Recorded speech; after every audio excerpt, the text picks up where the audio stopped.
Okay, greetings. We are sitting down now over here with the legendary MC of Damn Nobody Has the L Rock, yo. He and DJ Biggs. Myself an applause and tap myself on the shoulder. Kiss myself. Jump back.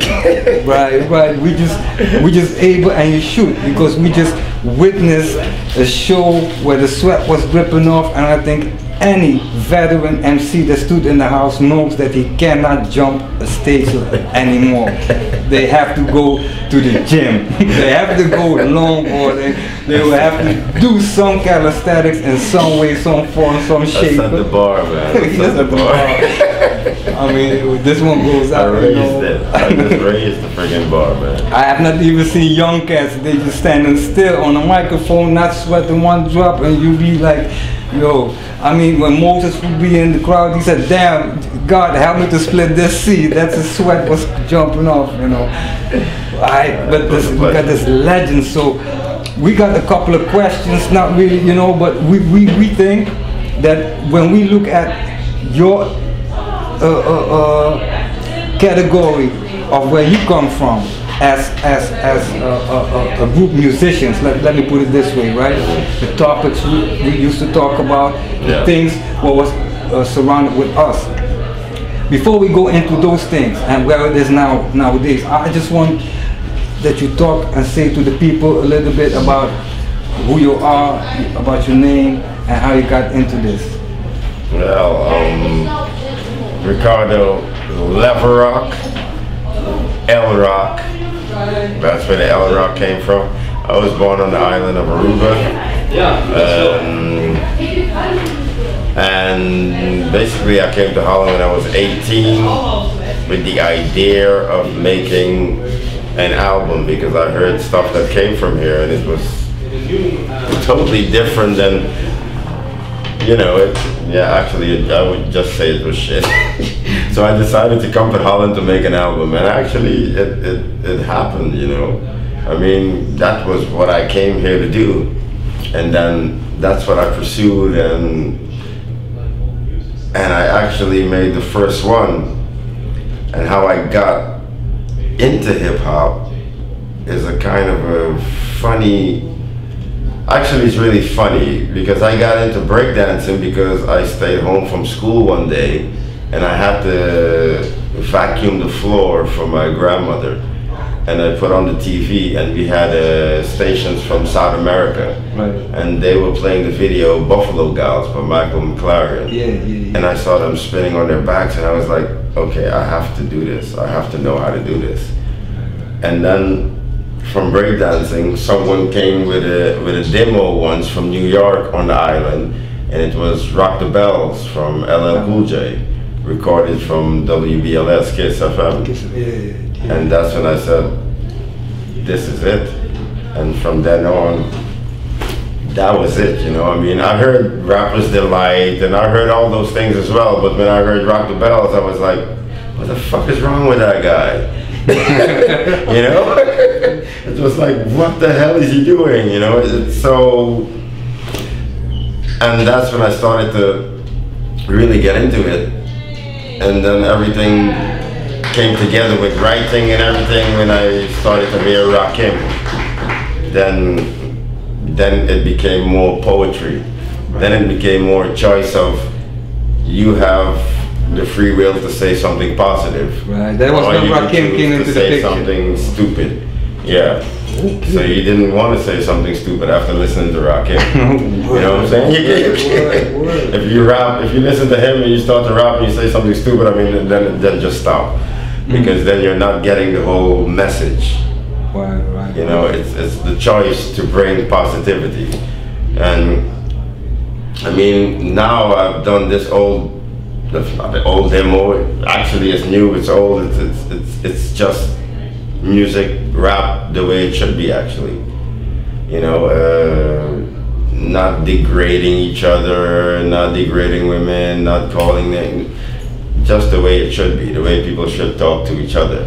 You know what I'm saying? No, the N-word and stuff like that. We used to say sucker. You know what I'm saying? So, back to the basic. And when I listened to that, I was like, yeah, actually still music for today. Right. Even though I wrote it when I was 19, it's still for today. It counts because still. The world is falling apart because people are accepting mass notion. I mean, yeah, you know. Yeah, that's the name too. Damn, don't accept mass notion. Yeah. For those that didn't know. Yeah, so that's breaking it down. You know what I'm saying? Don't accept mass notion. Decide for yourself what you want to do. Right. You know, that's it. Because if you see a mass going that way, I strongly advise you should go the other way. Because when it goes bad, you're going to be the first one they're going to trample over when they're trying to run back, because you're the last one joining the group. So, same thing. You know? Yeah. So yeah, and basically, I just like putting words together as well. You know, everything that someone says is difficult and you can't do it, that's what I'm gonna do. Yeah, it's like a trigger. Right. So you got the potential to, every time you should extend your boundaries, you must go further. Otherwise, what's the use of it, or what? Yeah. How do I? Yeah. Like. I mean, you have to push yourself. I mean, not till you can't go anymore, but till you learn from what you're doing. Right. You know what I'm saying? You don't have to. I mean, I don't pain myself. I educate myself. Right. You know, so there's a difference in hurting yourself with something or educating. Yeah, well, that's interesting. You be saying and making that distinguish, because now we're getting on a platform, right, where you can see that the natural people would not go into the painting of yourself in order to move forward. But we're not dealing right now with all natural people who is also now listening to this music and also even organizing this type of events, or who is making a lot of money out of it, even having control over what they send to our children and those type of things. So now they run their own scheme, but now what is going on? We already know this, because I mean, people like you came, 24K came, we got people like D4 and Dope Posse, we got people also from the north side, and the international artists, they all gave the message. We all know what is going on. And things not really have changed. The same people, they changed a little bit the coat, the dressing, but we all know that's still there. So what happened that we lost touch with the younger generation in order to give that type of because when we take kids from 18, 19, 20 years nowadays, most of them is all, first of all, rapping the same, and all of them got the same three type of topics now. Yeah, I think it's also in the sense that when we started making music, we had this, even though we were making something that was freeing us, we had this dependency that someone would release it for us. I mean, you're an example because you really released your own album, so you know how difficult it is, the distribution, getting it to the right people, getting it. I mean, that's work itself. And it's so strange that in hip-hop you would have people that want to do something and become rich right away. Meanwhile, in archaeology or things like that, you have people doing it for 30 freaking years. Right. And they don't expect to get rich from it, but it's pure the knowledge of it that's interesting. So we've been tantalized to think that, oh, if you do music, you're supposed to make money. No, you're doing music to free yourself. You're putting down your own DNA, and that's more than money. Right. Actually, because that's what you're going to take with you, your DNA. You're not taking the bills with you. I mean, That's true. That's true. But if you don't have kids, you just take your DNA and you're gone. Okay, but now we get to this point. I feel you on this one totally. So I'm just building off it. Like, okay, but if we say it's only that part, are we not letting other people then take the part of the economical and the logistics of information and what is being catered towards our people? Like, should we also not have people, especially for instance like you, right? Who have a certain overview and have the experience. To put people like you, when they do not want to make this music anymore, but came from that era or still want to make that music, put in a particular position where they have an influence on things. Or is it now with the internet we have a free influence, just try to get as much hits as you can get? Yeah, but still you have on the internet you still have a participation of people that invest a lot of money for promotion for things, and it's a free world, but it's still a newspaper, and the one that pays the most gets the headline. You know, so it's still basically the same thing. It's just for a broader public. Right. So that's the only thing. Okay, to make everyone is struggling in between it to get their promotion out there, but it still means you still have to do the work. You still have to go and knock on everyone's door, and you know, you can't expect them to just read it, because especially in this society, people read things, and 5 minutes after you ask them, what did you just? We don't know. Back in the day, we saw people walking on the street giving you a flyer when something went down, and they could give you a whole story or about telling you, or this, or you know. Right, that type of thing. And now there's so much information, so it also clouds people's judgment. Like, oh yeah, we already know it. No, you know something when you experience it. You know, so things have changed so drastically. I mean, I'm glad they have old school hip hop, if you can call it that, because you also have like the hip hop that is being played now these days. Right. It's with a totally different intention. It's just the intention to make duku, or to, you know, but these are guys that are even younger than we were. So this is strange. I mean, I can't listen to a 17-year-old talk about things that I'm never going to do in my life, and that I've tried so hard not to do. So it's kind of crazy to listen to him then and say, yeah, but this is good. No, it's not good. Let's cut the bullshit. It's not good. You can't, you know. But to check out, make a quick paraphrasation. So when we would eliminate the capitalistic part of the whole music, so it's the industry having that influence on the youngsters as I can. But is it not also, when we take away that whole capital, is it not still that this is going to be like a medium that can be used for whatever plans they got, type of thing? You always have those in between that are going to use it for their own personal reasons and whatever. But well, I mean, where does it leave us? Like we had an interview with Cool Core, and he said, you know, what would be a good idea? It's like when we would come and bring this, and before the show goes down, that the artist or whatever people is participating in, they go into the communities themselves and sit down with the youngsters and the parents, and let's first have some meetings, and then you all come and show. I mean, you all can go and barbecue, that's all cool and fine, you know, but then still it's on that side.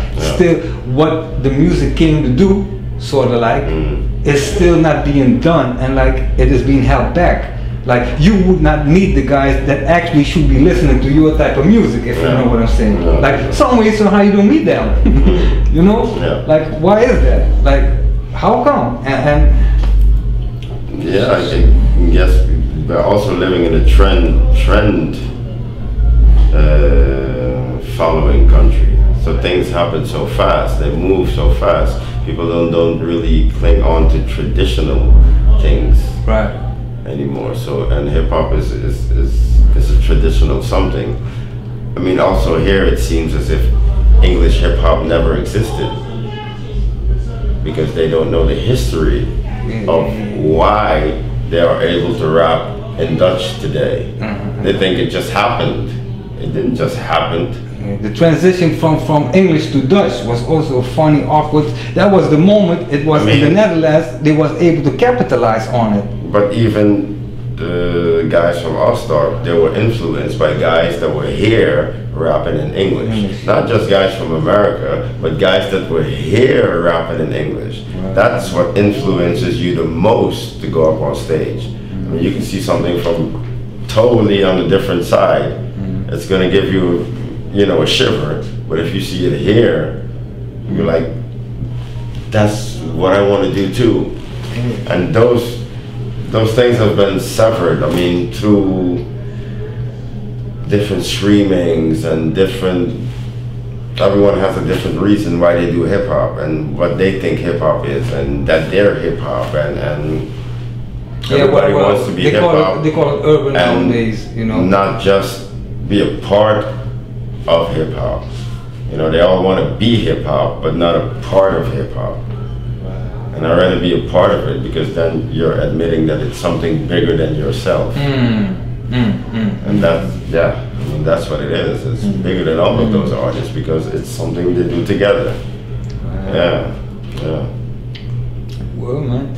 So when we talk back about that period when you say like, yo, I didn't, you know, I say Sugar Hill Gang came, you know, with that type of stuff. That really. But what did the message of Melly Mel and the Grandmaster Flash and the Furious Five was the name, but it was Melly Mel. And what did that do? Did it really had an impact on you? Like, what had an impact on me is his character and the way they put it down. They weren't joking. They weren't doing it for the fun. They were doing it because that's how it was. You know what I'm saying? I mean, they could have also started saying, yeah, we robbed the block and we do this on the block, but they did it the other way around. It's like we all did it in rap, because we could have all said, yeah, we're going to rob this or we're going to do this. We all had those opportunities. You know, but the message was like to start rapping like that, like, okay, let's get a message across, let's tell people how we feel, and not just talk about the bad things in our neighborhood. And now it's like you have to talk about the bad things, because the good things don't matter. Yeah. You mean like the glorification of the bad things? Yeah. It's like, no, the good thing is not good. I have to talk about these bad things, you know, that I do, and how tough I am, and how this and that's a big difference also with the gangster rap. When we listened to gangster rap, and they were saying like, how come and why somebody could get in a situation like that. Nowadays it's only about the crime talent of the specific part to show off how more male dominant somebody can have in a macho sense of way, or like power. That is the definition of power. Like so that's a big difference. What I wanted to ask was, we don't got. Oh yeah, you have to go down this. So what do you see? I mean, today you performed over here. What you going to do for the future plans? You're going to stick to this? You're going to do your other? Because I know you. It's hard to say. I'm going to stick to this. I'm trying to get to you. I'm saying like stay making this music. I don't know. The market in Holland is pretty difficult. You know, it's pretty difficult, and you have to release your stuff on your own. And you have to do your own promotion, and you have to do those kind of things. And sometimes I think it's probably easier in an English country where everyone speaks English, so it makes more sense to do it in English. Yeah, language is and it'll apparently eventually come back here, but to start from here, it's trying to get people to listen to something they don't listen to every day, English, especially with a lot of Dutch rap around. You know, even if it's simplified or whatever, it's what they listen to. They understand it right away. Like us talking to each other, for them it's like normal. And we still release records in a time where we didn't even realize that it was actually almost impossible what we were doing, because we were releasing English music in a Dutch continent. You see, in 2000, they probably nationalized this whole shit with Ali Bay and all that. I don't want to call them, sorry I did that, but they nationalized this whole thing, so Dutch rap became more common. Yes. But any English-speaking artist that you would have told a long time ago to come to Holland to make music, they would have done it, because this place was the place you could really release an English album as well. Germany wasn't so easy. No. Spain wasn't so easy. France, you could forget it. this was the place. Yeah. And somehow it just vanished because we all rapped in English. Right.